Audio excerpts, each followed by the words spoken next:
Hey guys, welcome back to another Tier List Tuesday.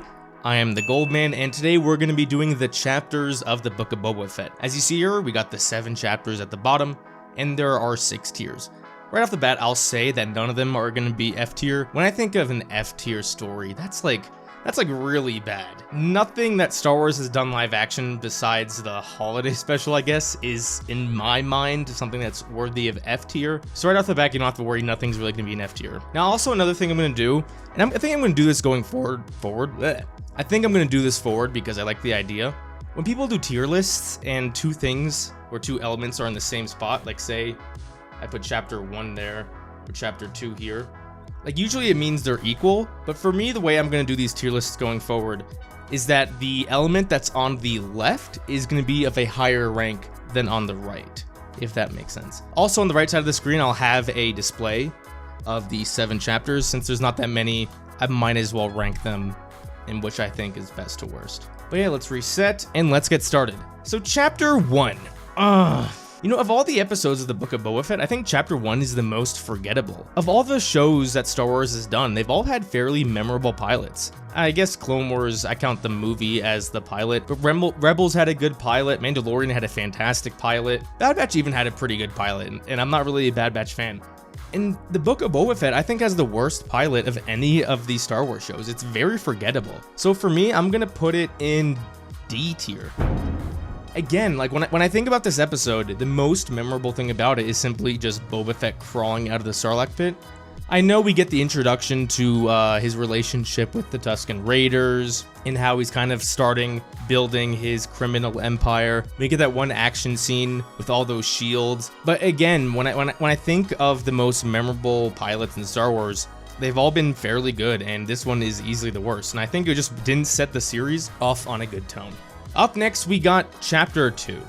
Now, I used to be pretty harsh on this episode, but I did a rewatch of the entire series, and this episode did stand out to me a lot more than some of the others, because they just did a fantastic job of developing the Tusken Raiders.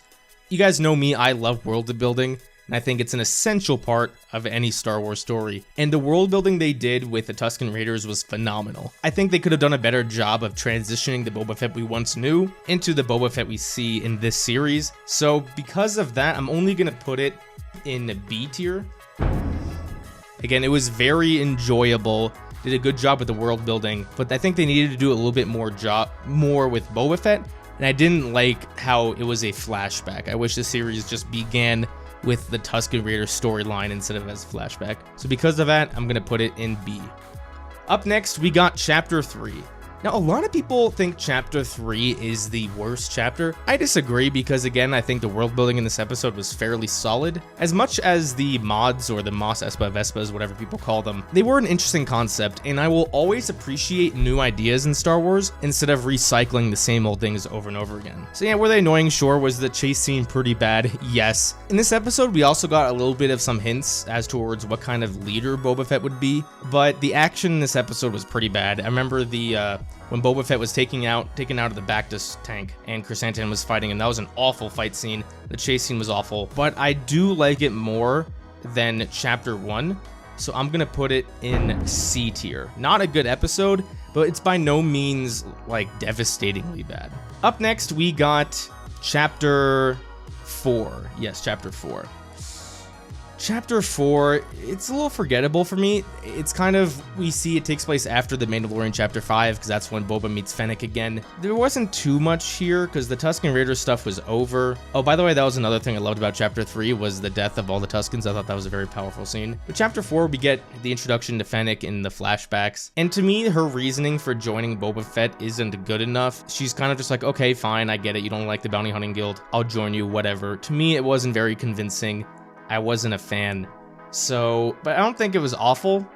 There was still some good elements to it. I am gonna put it in C tier, but I'm gonna put it above Chapter 3, if I can get this to work. For some reason, my computer is dangerously slow. There we go.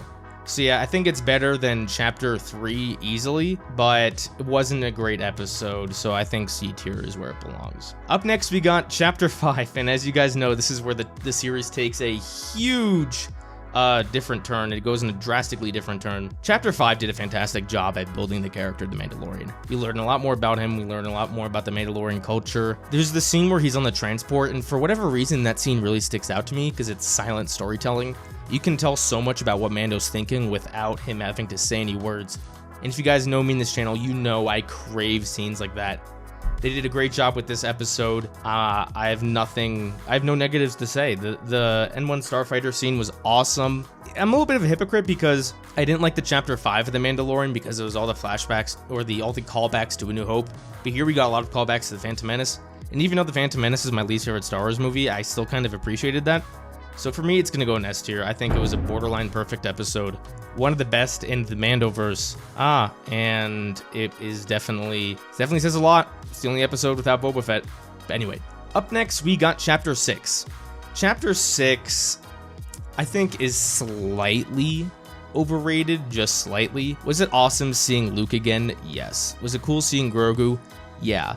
But if you look at it from a plot perspective, not much really happens. We just get a lot of training with Luke and Grogu. And as fans, it's cool to see, but not much really happens. But again, I know I'm sounding a little bit negative. It was a great episode because what they did with Luke, Grogu, Mando, and even kind of setting up the finale, especially with Cobb Vanth and Cad Bane, I thought was really good. I don't think it's like a perfect episode. I wouldn't put it in top 5 favorite Mandoverse episodes, but it's definitely a good episode. I'm going to put it in A tier.